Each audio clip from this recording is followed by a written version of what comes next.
Hi everybody, I'm Todd Bailey, Vice President of Marketing and Digital Strategy with WebiMax, and today I'm joined again by Mike Stricker, our Director of Social Media. Thanks for joining us. Great to be here, Todd. Thanks. And we are continuing our series, Social Media and Election 2012, and a lot going on within the campaign trails. And Mike, why don't you just bring us up to speed with a lot of the social media activity you're seeing at this point? Sure. For the presidential campaign, which is where I've been concentrating, it's always fun to see what's going on there. Several recent developments. Romney had an advisor, Beth Myers, who tweeted out his vice presidential candidate suggestions. And that was interesting to see. I don't think that it was expected. The names on the list aren't very different from what people thought that they might see. But it was interesting that they would use Twitter in that way. And it was odd to note that this was only her second tweet on behalf of the campaign.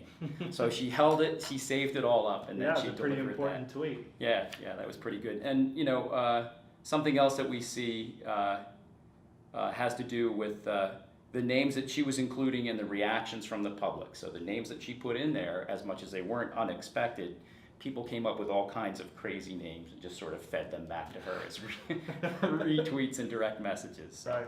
It's interesting. Well, I've been seeing and reading a lot recently about a spike within Mitt Romney's followers on Twitter. Can you touch a little bit on what you've seen and heard and with the increase in followers? Yeah, sure.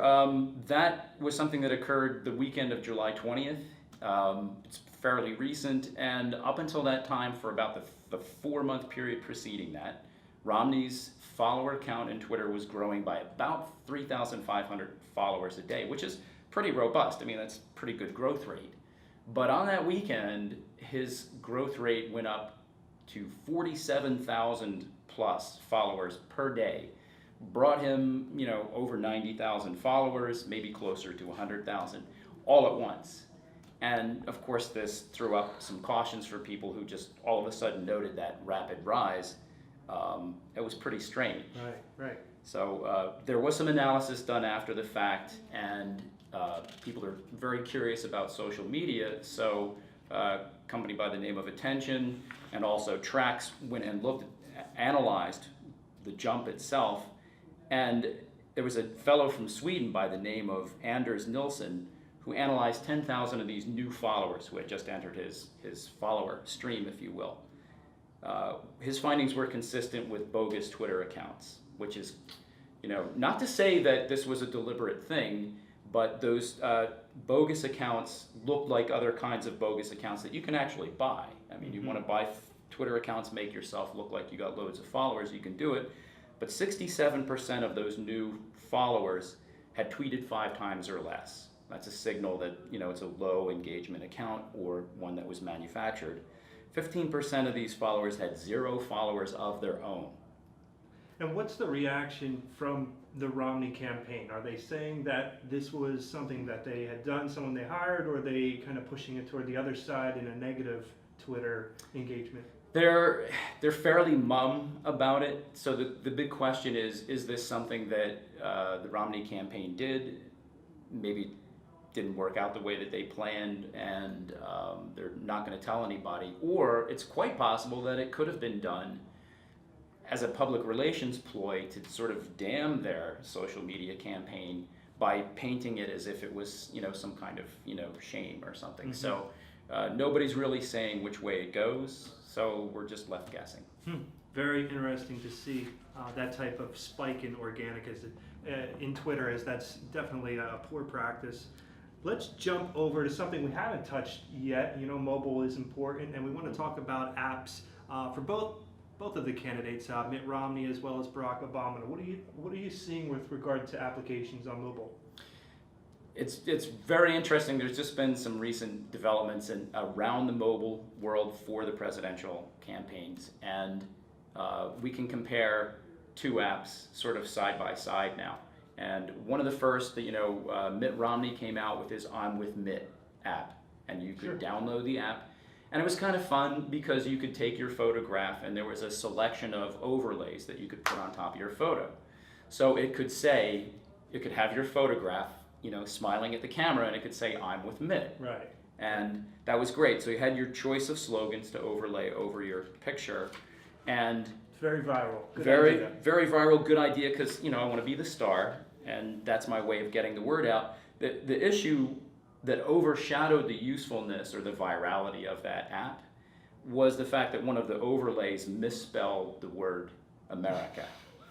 America. Right. Right. Instead of America was Americia, which I admit sometimes when I type it, you know, in a hurry, it comes out that way, Sure. but his developers didn't catch it and they released it that way. So what could have worked for him really well became a big gaffe. Ouch. Yes, in social media. How about Obama? What are you seeing over there? Obama just released his app and announced it in Twitter, and it's very robust, and we have to keep going back to what the pundits say about the campaign in general, which is you can have fantastic social media and loads of followers, but if you're not on the street meeting voters face to face and, you know, getting them to commit to vote for you, you could still lose the election. Right. So what you really would do, if in the best of all worlds, is you would put a mobile app in the hands of your campaigners that would really help them. Combine the two. Right. Right. So what Obama's campaign has done is come up with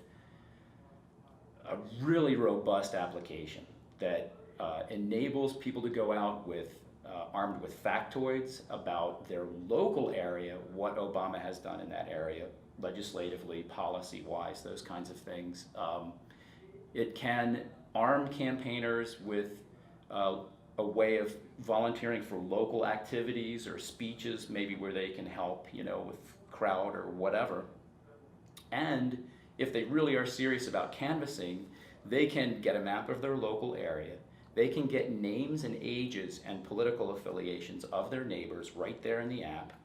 Fantastic. And they can look at the latest news about the campaign or about Michelle Obama or whatever it is, and they can look up individual kinds of facts that will help them, you know, recruit up more people While to they're vote going door to door. Sure. right there in their app. So great work from the developers, and I think it's just Obama continuing from the previous election his groundbreaking social media strategy into this 2012 election, and just taking a lot more development, bringing the grassroots into the social media. Any other insights regarding social media? Yeah, just one more thing to say, basically to compare with the last time we did YouTube about this. We look at the number of followers and, you know, the growth of the campaign and stuff.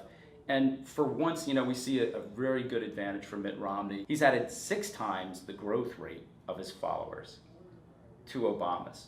So Obama kind of reached a point of growth of his followership, and it's just been stable. Plateauing. Right. Mitt Romney's follower growth has really taken off, which is great. That's where you would, you know, want to go. On the flip side of that, just because of the sheer number of followers that Obama already has, it's just broader exposure for everything he says and does. He has, in sheer numbers, 5.3 times more followers that he added in the same time period.